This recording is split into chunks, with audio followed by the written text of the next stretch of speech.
കിളിയേ കിളിയേ മണി മണി മേഘത്തോപ്പിൽ ഒരു മലർന്നുള്ളാൻ പോകും അഴകിനഴകേ.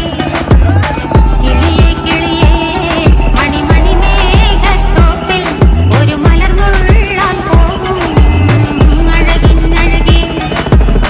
ഉയരങ്ങളിലൂടെ പല നാടുകൾ തേടി ഒരു കിന്നാരം മുള്ളും കുളിരിൻ കുളിരേ.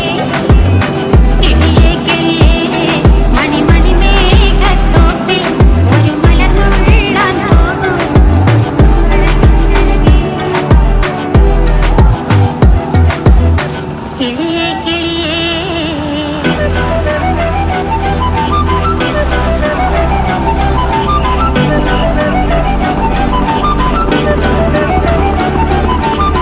കിളിയേ കിളിയേ। গত কয়েকদিন থেকে সামাজিক যোগাযোগ মাধ্যমে তোমরা অবশ্যই দেখবে এদেশের নারী সমাজের প্রতি অবমাননাকর কিছু বক্তব্য দিয়েছে আরেকটি দলের প্রধান। নারীদেরকে যারা অবমাননা করে, নারী নেতৃত্ব প্রতিষ্ঠিত হোক সেটা যারা চায় না, তাদের পক্ষে তো এই দেশের নারী সমাজ থাকতে পারে না।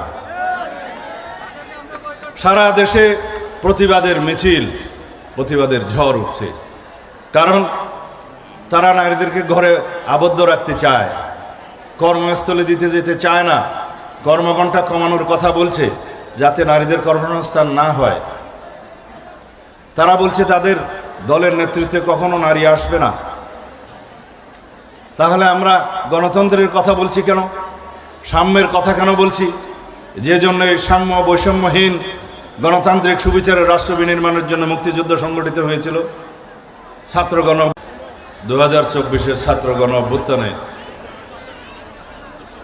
একটি শিশু বালক আনাস তার নাম বলেছিল, মা আমি রাজপথে যাচ্ছি, আমার সাথীরা জীবন দিচ্ছে, রক্ত দিচ্ছে, আমি ঘরে বসে থাকতে পারবো না। যদি আমি ফিরে না আসি তাহলে তুমি আমাকে নিয়ে গর্ব করো। এই আমাদের উত্তরাধিকার। আমার সন্তান শহীদ ওয়াসিম আকরাম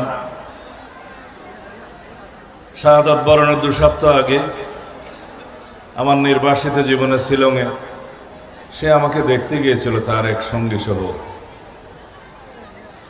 বলেছিলাম, বাবা এই বয়সে তুমি কেন পাসপোর্ট করে মা বাবার অর্থ ব্যয় করে আমাকে দেখতে আসলে? বললো, আপনাকে